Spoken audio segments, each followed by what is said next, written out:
The broken signal. The cold wind blew through the broken ship. Metal pieces were still hot, smoke rising into the dark sky. Kai sat inside the wreck, his body bruised, his mind spinning.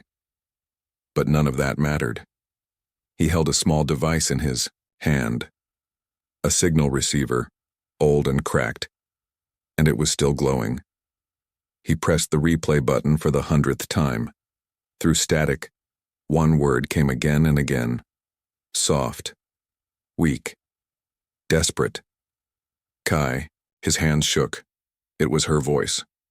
Saria. He thought she was dead. For 5 long years, he believed the war had taken her. He had searched every report, every channel, every whisper from deep space. All of them said the same thing. The alien, princess, was gone, captured or killed by her own people for falling in love with a human. But now, he heard her again. He closed his eyes and remembered her. Those glowing eyes like stars, her skin soft like moonlight, and her laugh bright and warm, even in the middle of war. She had saved his life once, shielding him from her own people's fire. He had promised he would find her again, and now, she was calling him. Kai stood slowly, ignoring the pain in his leg. He limped to the control panel of the ruined ship. Sparks flew from broken wires, but he didn't stop. He pulled out the map module and searched for the signal source. A red zone blinked on the screen.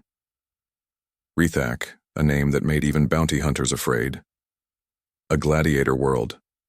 No laws, no mercy, ruled by warlords who collected slaves and turned them into fighters, and it was there that her signal came from. His jaw tightened. "Hang on, Saria," he whispered. "I'm coming." He knew the rules of Rethak.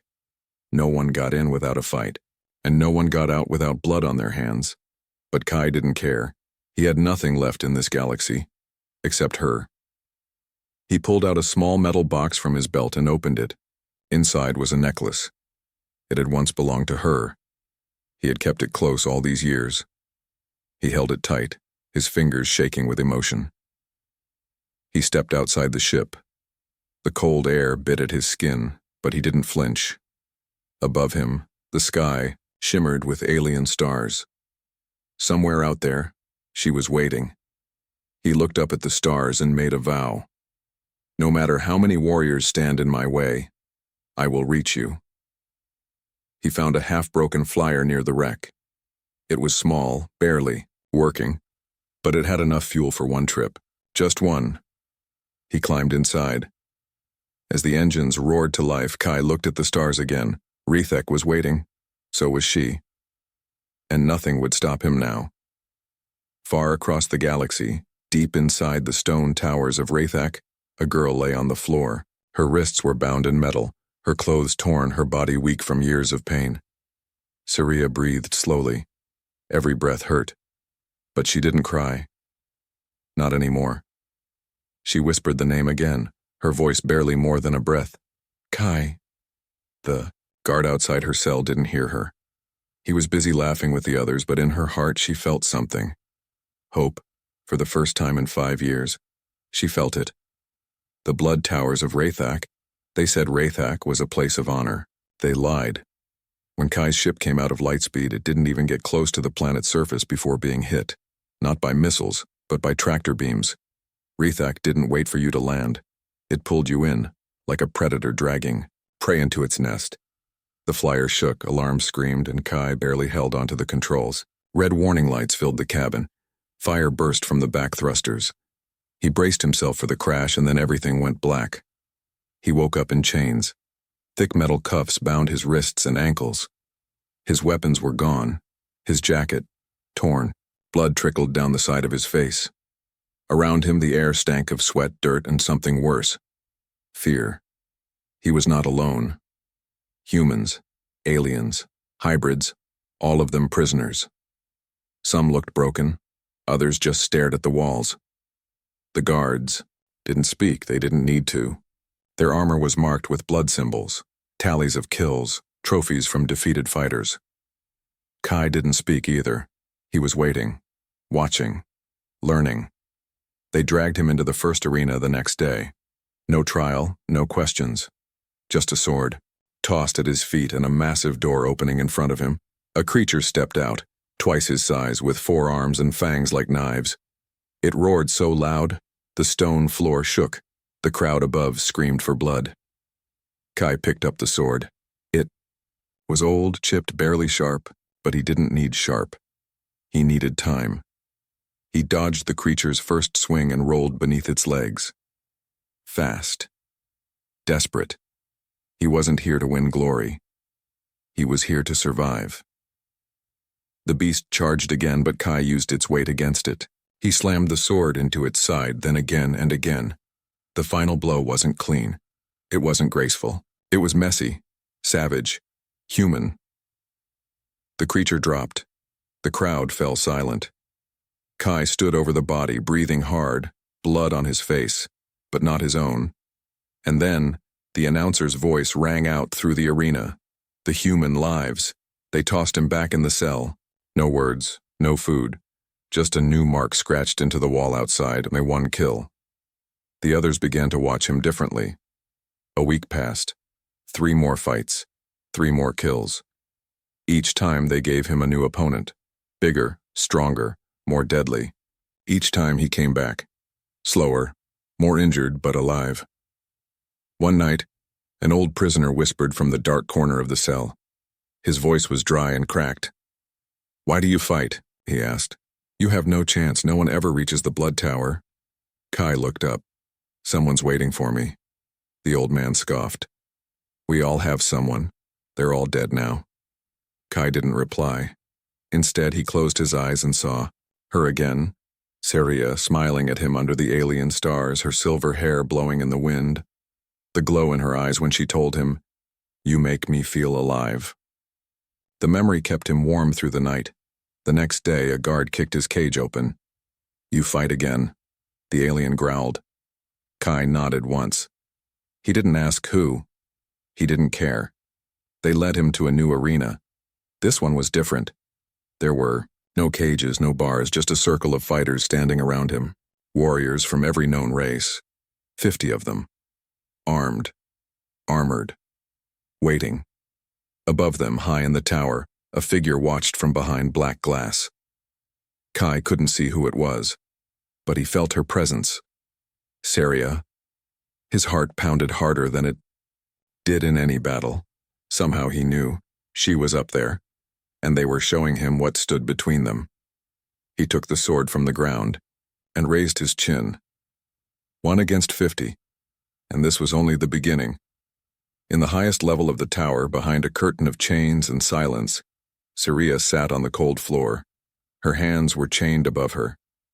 Her skin was pale from the lack of light, but her eyes still burned. She had felt something that day. A tremor in the air.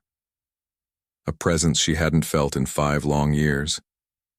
And when the guards whispered about a human tearing through the lower ranks, her heart dared to hope again. "Kai," she whispered, her voice too soft for the guards to hear. "You came. 1 man, 10 kills. The 3rd arena wasn't built for a fair fight. It was built for a massacre. Stone walls towered high, spiked with blades, stained with old blood that never dried. Sharp bones stuck from the sand like broken teeth. This place had swallowed thousands. It had never choked. Not once. Kai stood alone in the center, barefoot, shirtless, his body wrapped in bruises and dry cuts. His left arm barely moved. It had been sliced deep 2 fights ago. He hadn't spoken in days.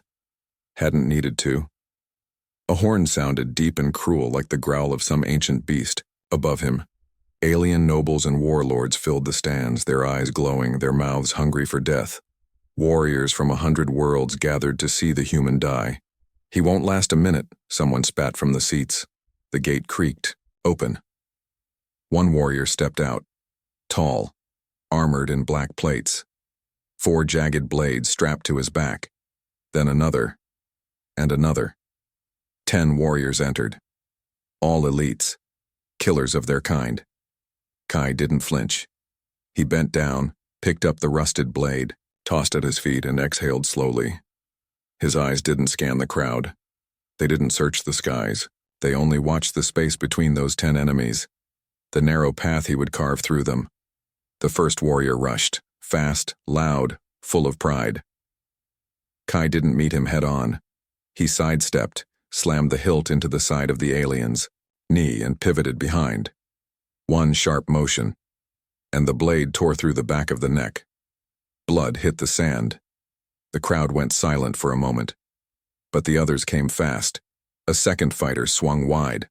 Kai ducked under it, twisted, and slammed his elbow into the alien's gut. The third charged at him but tripped over the falling body of the second. Kai used that moment, not to strike, but to breathe. Just a second. He needed every second. He could steal. They circled him now. He bled from the shoulder. His vision blurred. One of the blades had chipped and cut into his hand, but his feet kept moving. Step, twist, dodge, strike. He fought like a ghost with a heartbeat. Impossible to catch, but somehow always close enough to kill.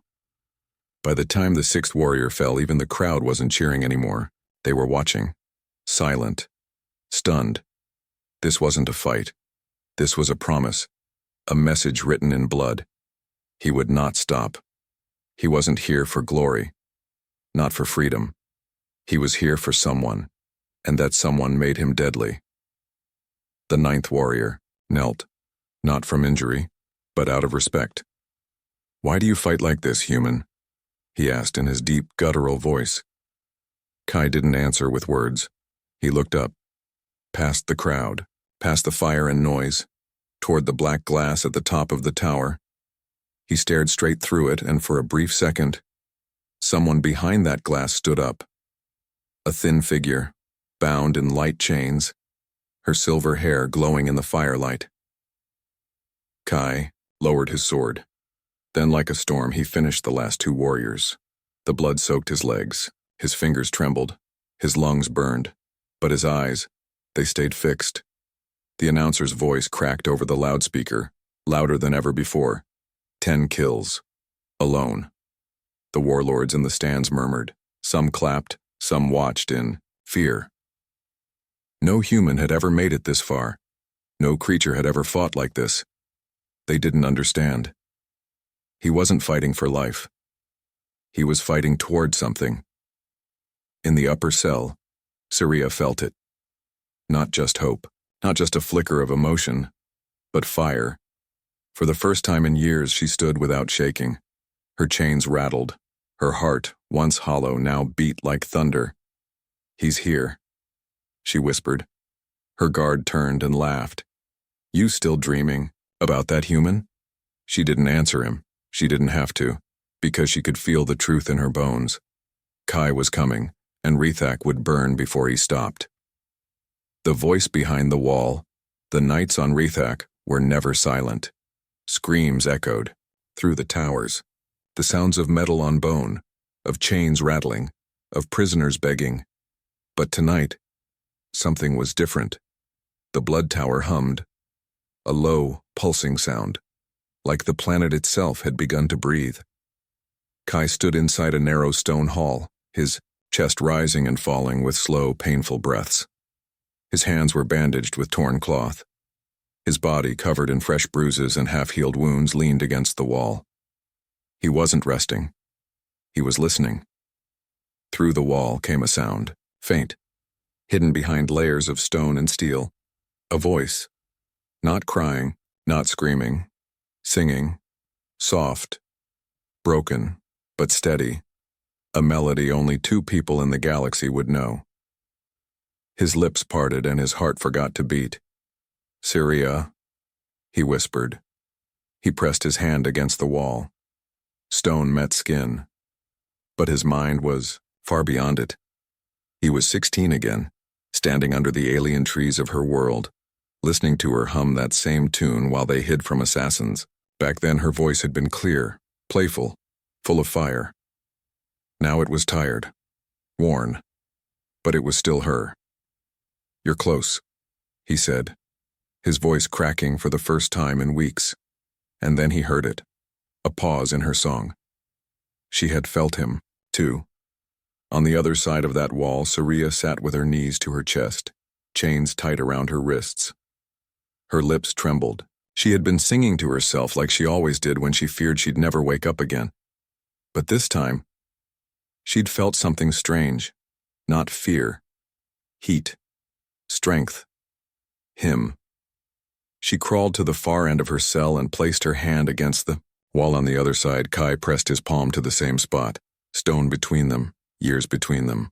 Blood, pain, loss, all between them. But still, they found each other. You're real, she whispered. And I'm not leaving without you, Kai replied. Above them, in the war chamber, the tower's masters watched everything. A wide round room lit with red torches. Skulls lined the walls. Warlords in armor stood around a hollow map of the tower. The human made it to the lower ring in record time, one of them said. He's speaking to her, said another. Let them speak, growled the war master. His voice was deep and cruel. Let him hope. He tapped the hollow display. He wants to reach her? Fine. Open the ring of blades. A murmur spread through the room. One of the warlords raised his brow. That hasn't been used in decades. It's a death trap. Good, the war master replied, smiling. Let love guide him there. Hours later, Kai's cell door opened. He was dragged into the center arena again, but this time, there was no crowd, no cheers, just a glowing door ahead, tall and shaped like a fang, glowing red. What's behind that? He asked. The guard chuckled. You'll see, if you live. Kai took a step forward. The floor cracked beneath him. A whisper in his ear echoed from memory. If you ever find me again, Kai, don't look at the chains, look at me. He closed his eyes and walked through the gate. The air inside the ring of blades was colder. The arena was smaller, round, surrounded by sharp metal walls that turned as you moved, and in the center, a large sealed door. Her door. He took a step forward. The blades in the walls shifted, slicing the air. He took another step. The floor clicked. A trap. Spinning spikes flew up from beneath. He rolled, barely dodging. Blood dripped from his arm, but he stood again. Trap after trap.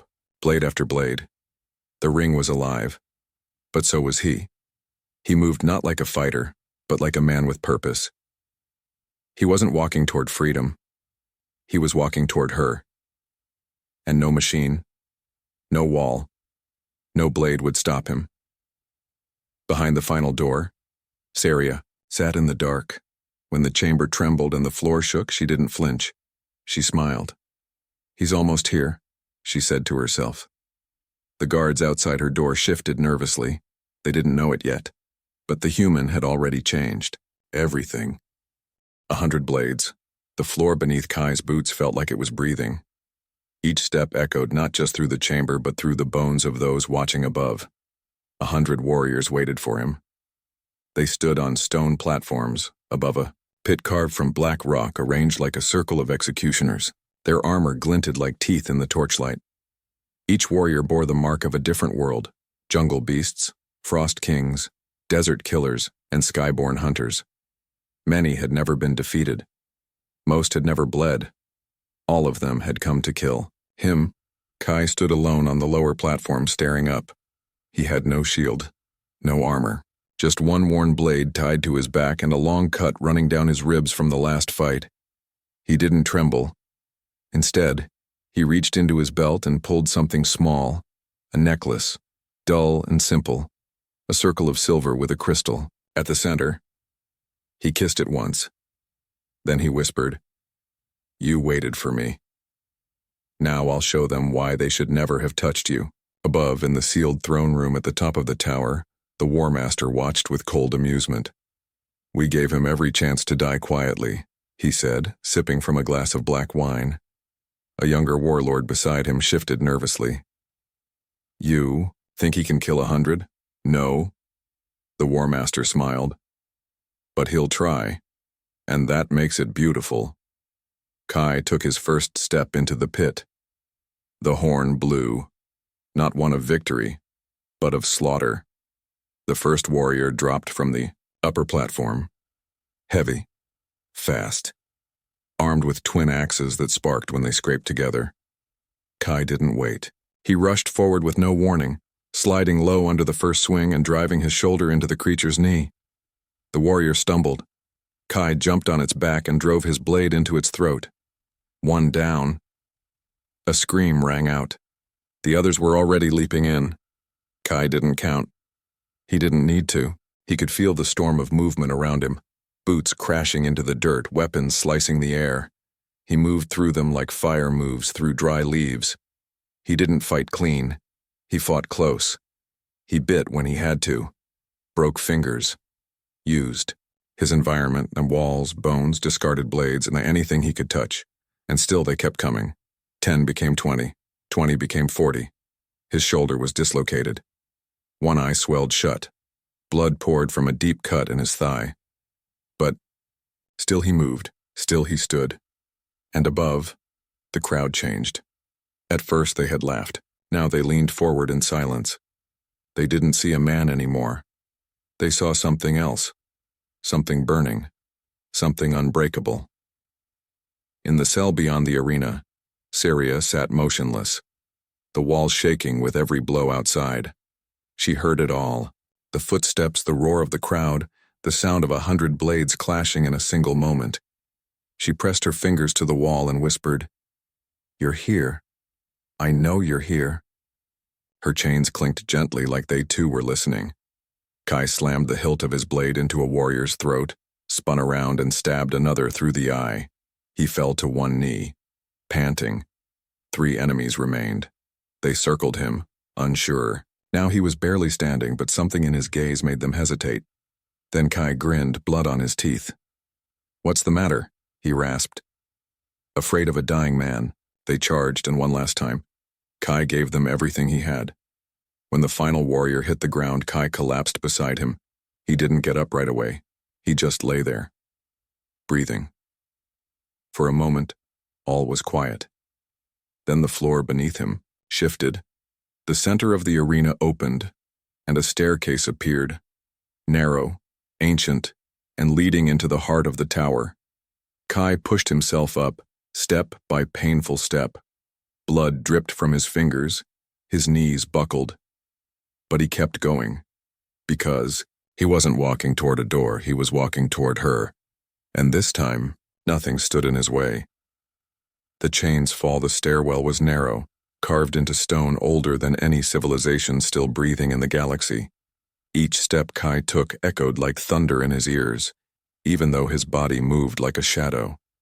Slow, silent, bleeding. His hand dragged along the wall for balance, fingers smearing blood on ancient carvings, old prayers from long-dead warriors. They meant nothing to him. Not now.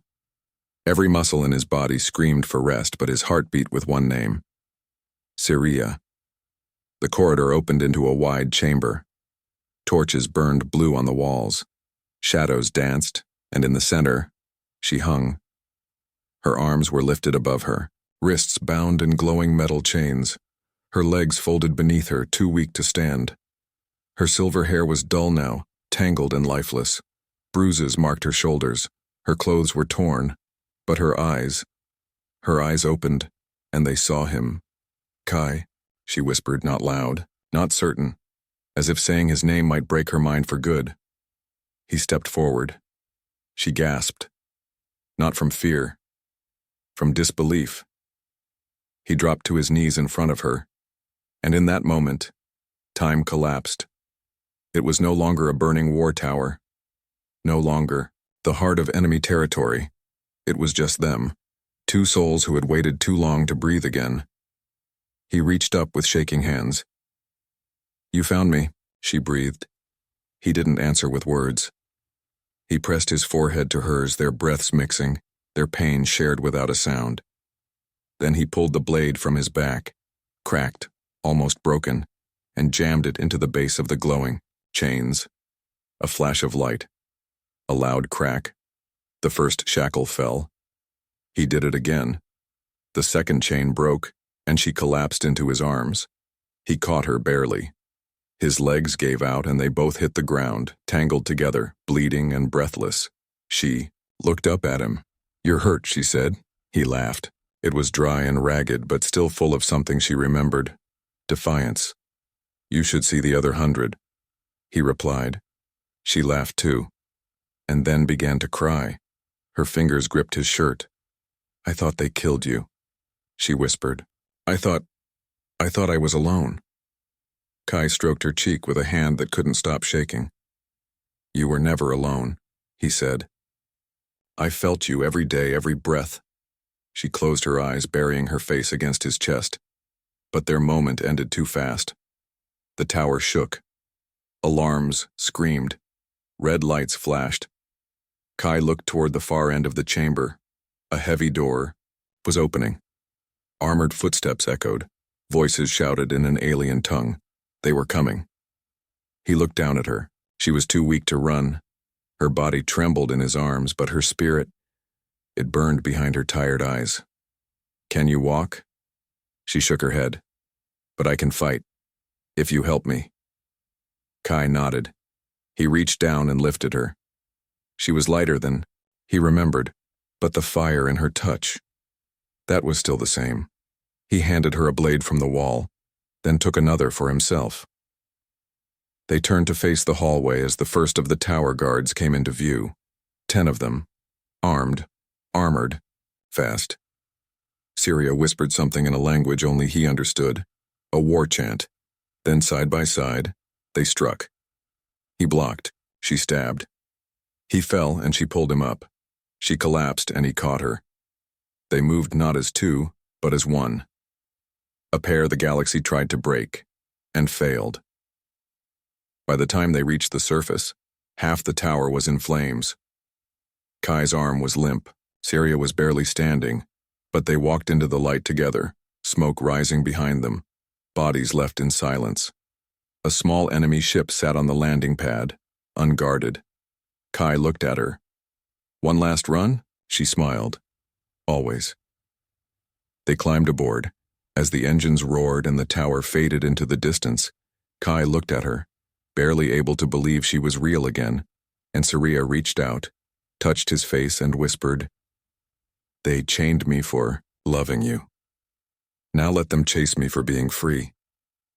He took her hand, and they vanished into the stars. Let them come. Space stretched out in silence, black, endless, and filled with stars that had watched too many tragedies. The stolen warship drifted through a dead zone beyond known space, its engine flickering from damage, its hull scorched with carbon burns.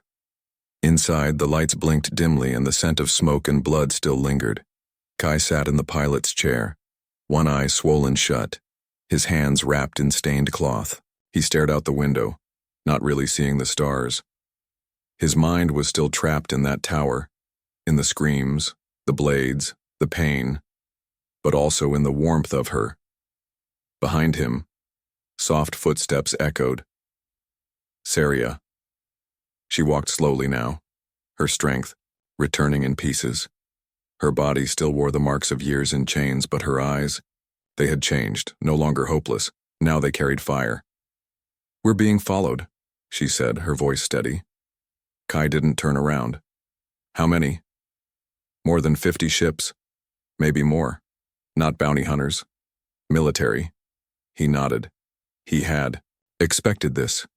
The warlords would never allow her to escape. Not with him. Not after what he had done. She stepped beside him, looking at the tracking display. A swarm of dots. Ships forming a crescent around their path. He looked at her, and his voice was quiet. "You don't have to run anymore," she shook her head. "I'm not running." He smiled, and in that moment the stars around them blinked. A new signal pulsed, not from their enemies, but from others. Kai leaned closer to the screen. Old codes. Familiar names, outlaws, deserters, broken war veterans, his allies, hers. Those who had watched the galaxy turn cold and cruel and decided they'd had enough. "They followed us?" she asked, surprised. "They followed you," Kai said. "They remember what you used to stand for." The comms crackled. A voice spoke in the human tongue. "We stand with the Fireborn." Another followed, in an alien dialect. "For the chained, Queen. For the human who walked through blades." Kai sat up straighter. Saria blinked fast, holding back tears. They weren't alone anymore. The stars themselves had begun to stir. On the other side of the system, the enemy fleet prepared to strike. Huge. Carriers, fast frigates, hunter crafts. Inside the command ship, the War Master stared at a display of their stolen vessel. "They can't outrun us," he said. "And they can't hide." "What if others interfere?" one of his captains asked. The War Master leaned forward. "Then they'll die too." Kai stood now, walking slowly toward the weapons locker. He opened it, revealing 2 rifles, some grenades, and a small strange device, a signal beacon made from both human and alien tech. He looked at Saria. "This was never just about rescuing you." "I know," she said. "It's about making them pay." She reached for a blade, the same one she used to hold before the war. "We give them a reason to fear again." As the first enemy ships closed in, Kai stepped onto the deck of the ship. He activated the beacon, and the signal went out. Not a call for help, but a challenge. "We're here," Kai said, his voice sent across every open channel. "If you want her, come and try." A pause. Then he added the words that would burn into the minds of every listener. "But remember this.